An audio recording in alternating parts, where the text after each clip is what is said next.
A little while went by with thankfully not too much excitement going on. I was enjoying the normalcy until one morning on my way to work.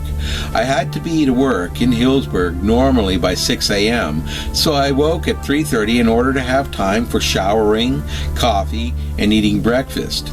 The drive from Petaluma to Hillsburg always took about 40 minutes because very few people were ever on the road heading north at that time of morning.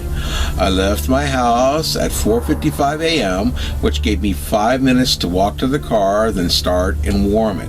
Afterwards, I had a 40-minute drive, which usually brought me there 20 minutes early. Back then, I smoked cigarettes, so I used the extra 20 minutes for coffee and cigarettes before having to work.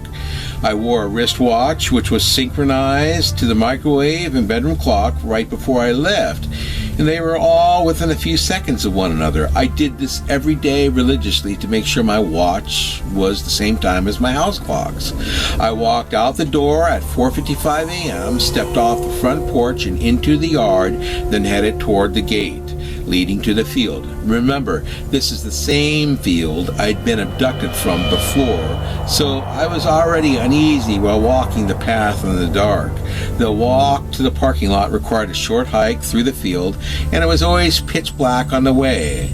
Because I did walk it so many times before, I was able to do it mostly out of memory. The only light was located a ways off in the parking lot and was absolutely useless for lighting the path. It was really quite a creepy feeling walking the dark path. However, I got used to doing it as I had done it so many times before. I arrived at the car, placed my coffee on the roof, unlocked the door, and then after opening it and placing the key in the ignition, I stepped back and grabbed the cup.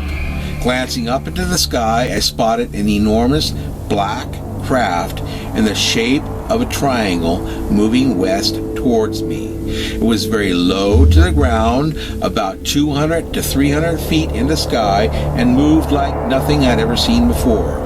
I watched as it very silently and slowly moved right above me, then stopped. It didn't make a sound as it quietly hovered directly above. The craft was not only black but also partially translucent, as I could almost see the sky through it. The underside of the craft had one large round orange light in the center, which caught my attention. I began staring into that light, then suddenly the area around me began flashing purple, just like I witnessed while camping at Waller Bridge at the Russian River with my wife, my daughter, and my friends from work. I froze in my spot and stared. It was simply immense, and its wingspan stretched as wide as our 7-acre parcel. It hovered perfectly still and completely silent, unlike anything our government has or had at the time. The only noise I heard was a very quiet, weird, high-pitched sound as the purple lights flashed for a brief moment. I wondered what it was, and I noticed the sky surrounding it moving like ocean waves or turbulence as the vessel remained stationary. After hovering for about 15 or 20 seconds, it began moving forward very slowly at first, then silently increased its speed just a bit. It remained quiet as it traveled west through the sky above. I watched it slowly ascend as it flew over the hilltop, out of sight, all within 45 seconds.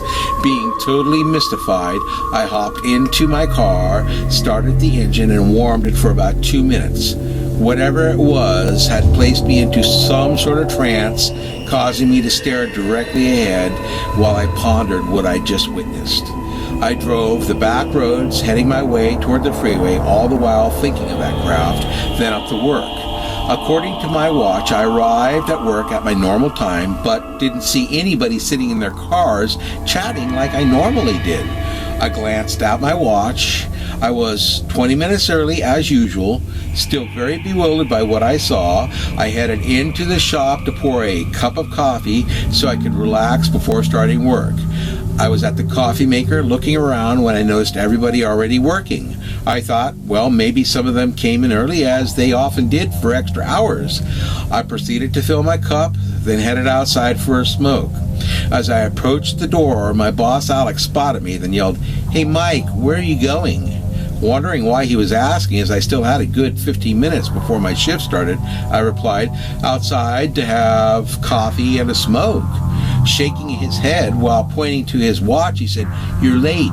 You need to get to work." Once again, examining my watch, I replied, "Alex, I still have 50 minutes. I'm having my coffee and a smoke."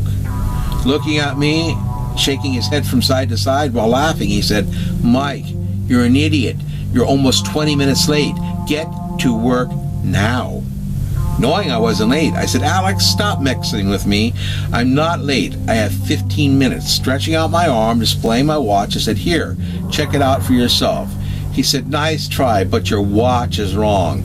Check out the time clock." Glancing around the corner, I became confused, and when seeing it, according to the time clock, it was 6:20 a.m. It was impossible for me to be late.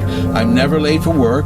I didn't have any explanation for my tardiness, so the only thing I could do was apologize and say, "I'm really sorry, Alex. I don't know how this happened.